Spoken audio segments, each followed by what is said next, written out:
Alright, welcome to a topic that I love-hate more than anything on my channel. I love it because I feel the optimism welling up from within me as every word that exits my mouth has to do with Fallout remasters, Elder Scrolls remasters, and I wonder, what if? But then, a darkness burns deep in my soul as I slowly realize year after year I'm faced with a bitter disappointment that Fallout 3, New Vegas, Oblivion, Morrowind just are sitting there, not remastered for modern consoles. And maybe I'm alone on that. Maybe some people do like the original products, but your boy, he wants a remaster. And so, with the latest rumors floating around, a lot of you wanted me to sit down and talk about this, and I figured, as a man of the people, I shall oblige. So, the rumor in question, where does it originate? How did it start floating around? Let's talk about it because the Fallout, the Elder Scrolls Remaster remake rumors are back in the cards yet again. So this comes from my boy Skolzy. Skolzy does have his Bethesda sources and he has proven as much. He showed us a never before seen Starfield screenshot, and then when Starfield was revealed, the connections were there enough to show that he was indeed legit, among many other things that he has reported on in the past before anyone else. So as I've said in the past videos, Skolzy, I trust him. Skolzy's my boy. With that in mind, he emphasized this, I will emphasize this. It is a rumor. He is not saying it is confirmed. It is definitely happening. This is for sure. It is a rumor, and we are responsible for our own hype levels as mature young adults. So, with that in mind, pinch of salt, sprinkle it all over this video. It's fine. I won't take offense. And now, let's truly talk about it. So, how did Skolzy hear about this, and what do I feel about everything? So, first and foremost, Skolzy said he heard about this through a bunch of different folks reaching out to him from separate companies and offices, which he found quite odd that they contacted him at the same time, considering that something seemed to be floating around. And there was apparently more talk about it behind the scenes.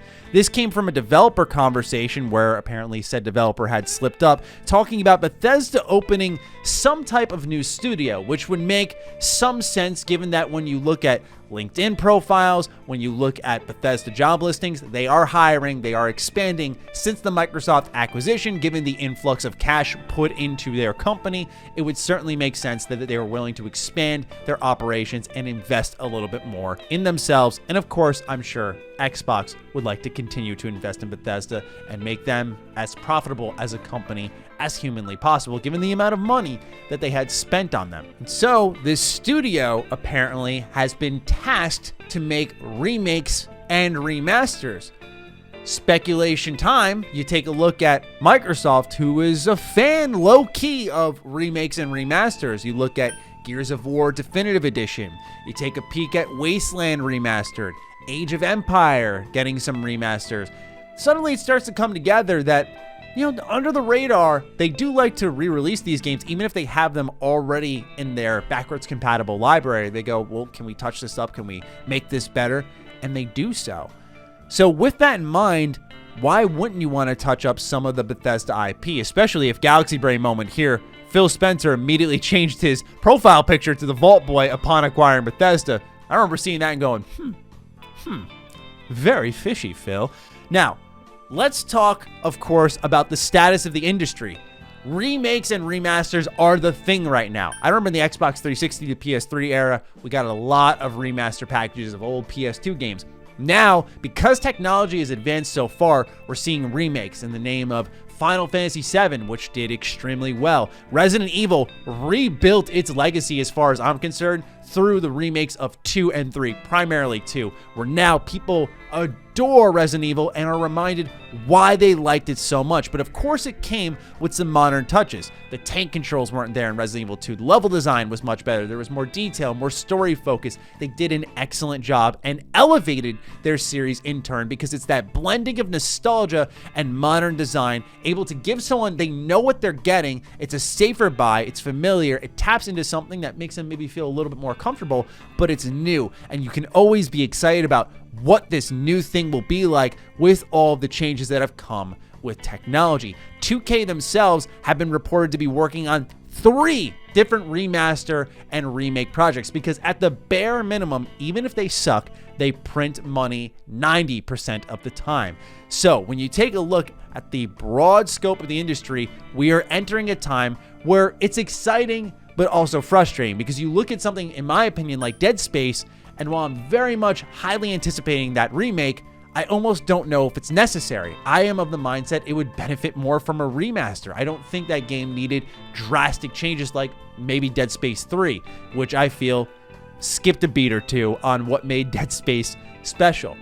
So we're entering this time where we're feeling our age, the generation is flipping, a new set of gamers are going to experience the things that we grew up with, and so you start to seek out new ideas. But once again, that nostalgia will tug at you, and everyone's got their own weakness. For me, it's always, I've sat here and said, give me Fallout 3, give me New Vegas, call it a day. Now, Bethesda has never been about this whole remake, remaster trend. Todd Howard has made it clear that he wants people to play the original product. And while Todd Howard has a lot of sway in the industry, I imagine if Bethesda was looking right in the eyes at millions of dollars of profit, what Todd Howard had to say wouldn't matter as much all of a sudden, and that's kind of the case with these games. But Todd has made it clear that they like the idea of backwards compatibility. You know, you can go and play that game, that original game that people are talking about. It's all there. It's available to you. But the reality is there are certain games that are not available on modern consoles that even if people want to experience the original vision of it, they cannot. Like, you can't get Morrowind on PlayStation. You can't get Oblivion on a PlayStation 4, or a PlayStation 5. You just can't get these experiences as easily as you can in other ecosystems. And as an Xbox company now, it makes sense why, but this is even prior to that fact. So I think personally that it makes a lot of sense why when Bethesda starts to see everyone scooping up free cash, that they wouldn't dip into their own portfolio of IP. They have certainly enough there across all of Bethesda. The idea of a Dishonored 1 remake even sounds somewhat appealing, even as one of my favorite games of all time. Beyond that, but you look at the ones that I think most of my audience is concerned with, Fallout 3 and New Vegas, these are easy starting points that print money. The only time Bethesda bent was with Skyrim Special Edition with a hilarious quote, which was, "We'll stop selling it when you stop buying it." And I mean, hey, he's speaking facts. I mean, it's kind of like a slap in the face, but he's speaking facts when he says, yeah, y'all are buying it, we're going to keep selling it. So I wonder if they will continue that experiment and say, will they continue to buy Fallout? Because certainly that's what I would love to see, is another Fallout 3, a special edition, if you will, with some mods, some Creation Club in there, quality of life enhancements like on the shooting. Same thing with New Vegas. Sell it as a package, call it a day. It's funny this rumor pops up right as your boy was talking about the future of Fallout, where I was really more so airing frustrations on the idea that they just leave it dormant on a multimedia level, and they're expanding it in ways that just aren't very Fallout. We're seeing it in TV, online games, but nothing's currently happening with the license on what made it popular, which was single-player role-playing games. There's not even, books for the series, and I find that so bizarre. And when you hear a rumor like this, once again, I could feel the sparkle in my eyes. I'm like, oh my gosh, where could they announce this? So you look to Quakecon. Quakecon is an all-digital event happening this month, August 19th to the 21st. Here's the thing that's interesting about Quakecon is it's a sneaky Bethesda event. They slide under the radar, showing fans exclusive content. I remember in 2015, somehow it never leaked, but they showed behind closed doors gameplay for Fallout 4 at Quakecon. Never got out to the public, but they did in fact do that. Bethesda has said as much.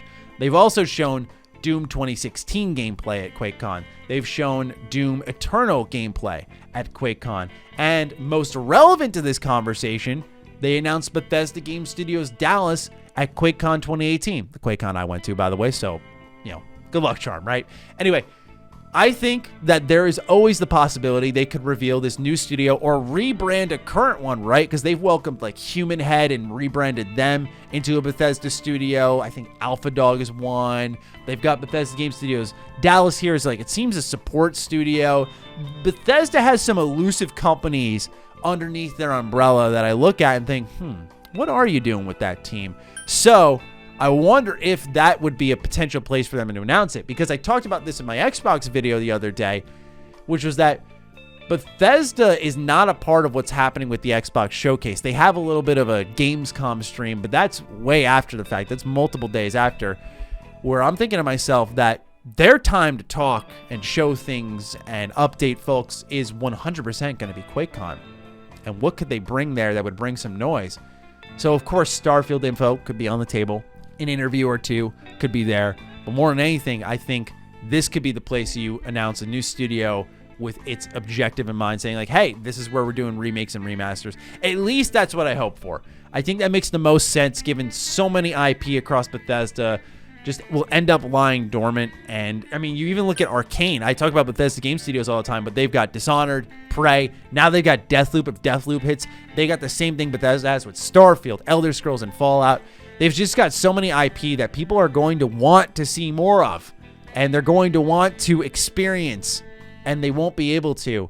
So I feel like these remake studios, these remaster studios are going to pop up everywhere, or these porting studios.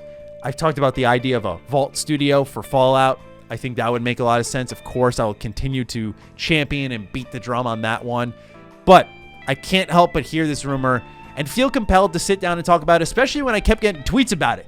Tweets, comments, posts, like, Matty, you going to talk about it? Matty, have you heard about it? It's like, all right, I'll do it. So I wanted to sit down and just talk with all of you about what's going on with these Bethesda, Fallout, Elder Scrolls remaster rumors that are floating around again. I don't really anticipate anything happening at Quakecon, by the way. Once again, pinch of salt moment. It's just an idea of where they could show something. I think this may be more ideal for a E3 showcase, but I've had this sort of galaxy brain theory when it's come to Bethesda, where I feel like next year for the summer showcase, they're going to split off. Because when you look at the things Xbox is going to have to show, Avowed, Fable, there's going to be, of course, Hellblade there. There's going to be so many exclusives.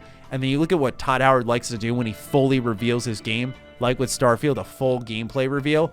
I feel like that's going to demand its own separate event, whether it be a separate Bethesda event or a separate Starfield event. I feel like next year things might run a little bit differently from this year, where they wanted to show the idea publicly that we're together, we're working together, we're doing this thing.